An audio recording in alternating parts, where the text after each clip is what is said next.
I noticed it during the car ride to the venue. Dominique was quiet, not nervous quiet, not happy quiet, but something in between that I couldn't name.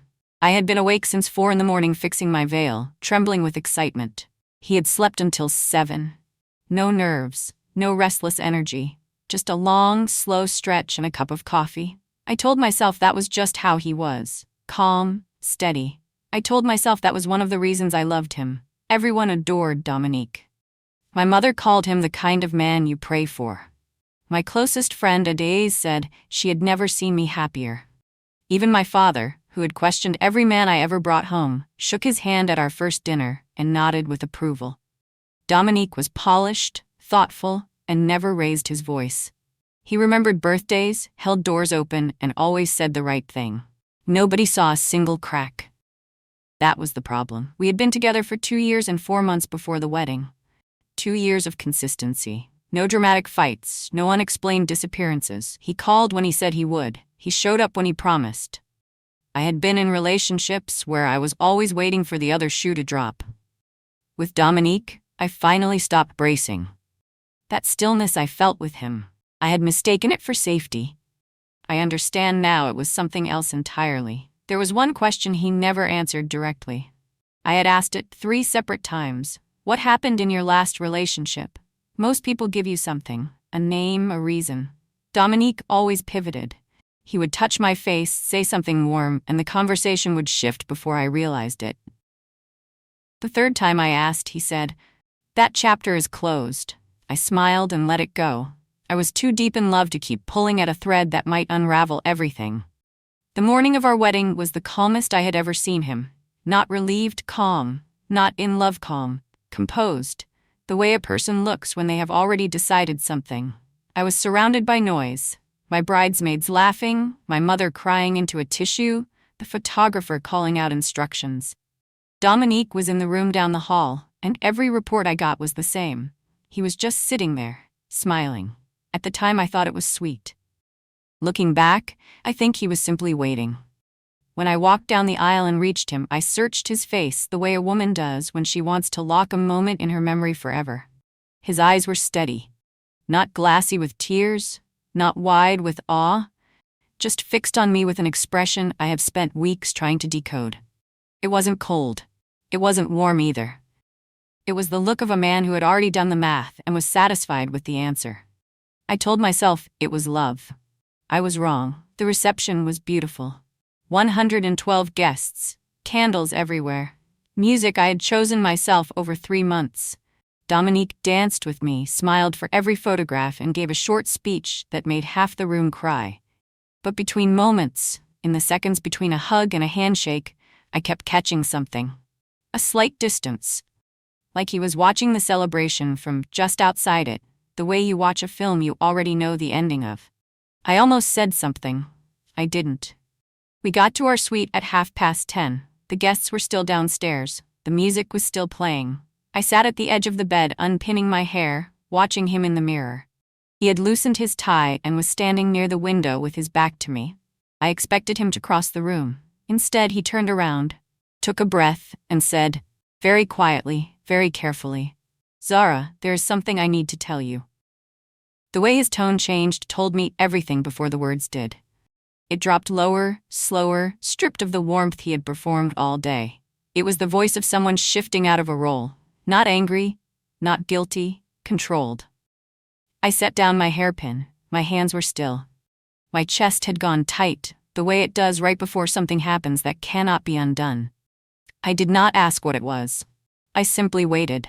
The waiting itself felt like the last moment of the life I had known. He stood near the window with his arms loose at his sides and told me, in the same even voice, that he had been married before. Not engaged, married, legally, fully, officially married. For 3 years. The divorce had been finalized 14 months before he met me. He said it the way someone reads a legal document, precise, unhurried, accurate. No emotion wrapped around the facts, just the facts themselves, placed in front of me like papers on a desk, waiting to be reviewed. I asked why he hadn't told me. He said he had been afraid I would leave. He said the divorce was painful, and he hadn't been ready to revisit it. He said he had meant to tell me, but time passed, and the longer he waited, the harder it became. Then he looked at me steadily and said, "I didn't think it would matter." That sentence did more damage than everything that came before it. It told me exactly how much weight he had placed on my feelings in all of this. I understood then why he had waited until after the ceremony. Before the wedding, the truth had the power to stop everything: the deposits, the guest lists, my family's joy. After the ceremony, he believed the math had changed. A wife has signed something. A wife has made a public promise. He didn't hide the truth because he was afraid of losing me. He hid it because he was waiting for the moment I couldn't leave. That was not love.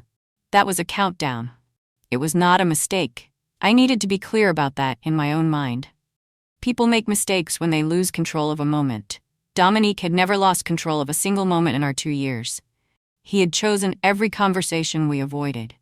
He had chosen every pivot away from that one question.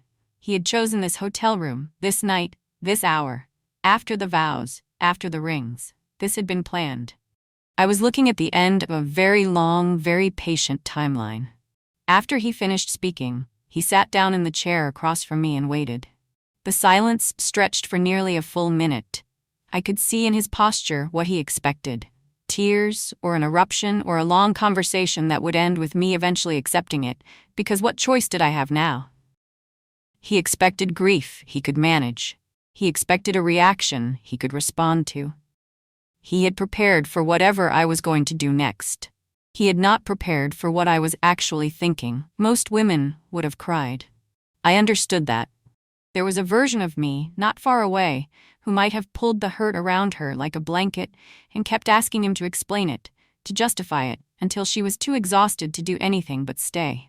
That version of me would have thought about the dress, the guests, the future imagined. She would have decided that staying was easier than beginning again.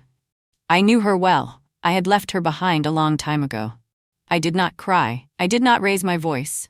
I sat very still and I thought. Not about the marriage. That decision was already forming somewhere deeper than thought. I thought about the pattern. 2 years of careful answers. One question, always redirected. A calm that was never really ease, it was control. He had never been open with me. He had been managed around me. Every memory I reached for now had a different shape than it did this morning. A lie this size doesn't just change one moment.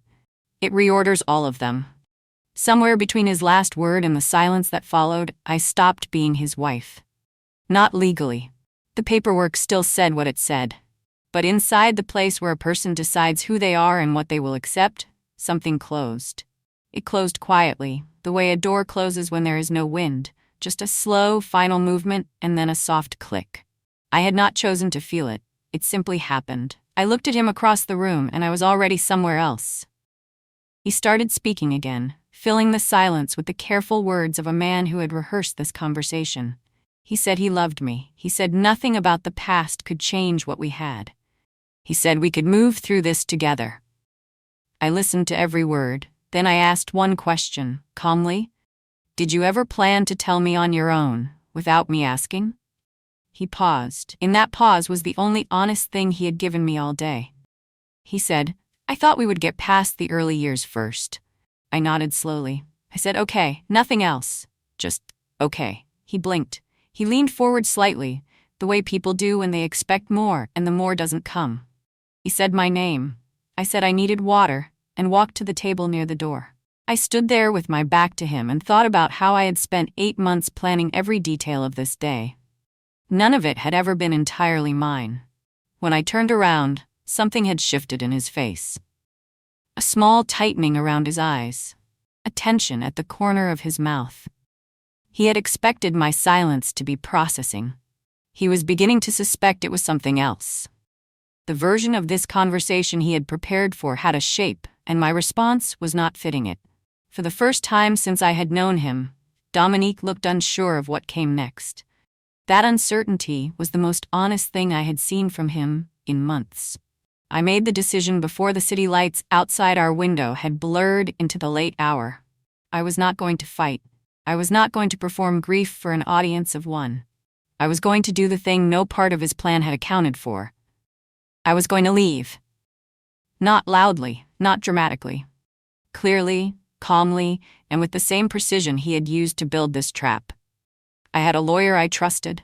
I had my own accounts. I had a mind already 3 steps ahead of his composure. I picked up my phone from the nightstand. I told him I needed to make a call. He said it was almost midnight. I said I knew. I stepped into the bathroom and called my lawyer Funmi, who had known me for 11 years and answered on the 3rd ring without complaint. I told her what I needed. She asked 2 questions. I answered both.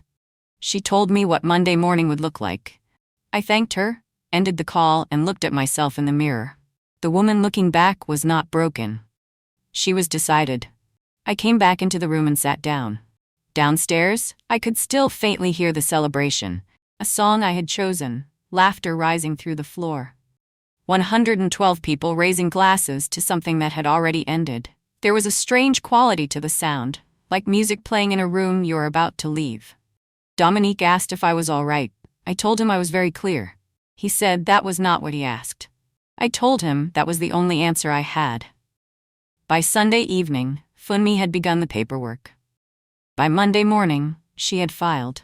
Dominique received the notification on his phone while sitting across from me at the breakfast table, still searching for the version of the conversation that would change my mind. I watched him read it. I watched the color shift in his face. He said, "You can't be serious." I poured my coffee and said nothing. He had hidden a marriage from me. I had ended ours. The difference was that I did it in the daylight. He thought the ceremony had removed my options. He believed that love was the same thing as surrender, and that a signed document meant a closed door. What his entire plan had failed to account for was that I had always been the one with the real choice. He chose the timing of his confession. I chose what came after it. There is a world of difference between a man who waits for the perfect moment to control someone and a woman who quietly decides she is no longer available to be controlled. That decision was mine. It always had been. So tell me, if you were me, would you have stayed or walked away the same day?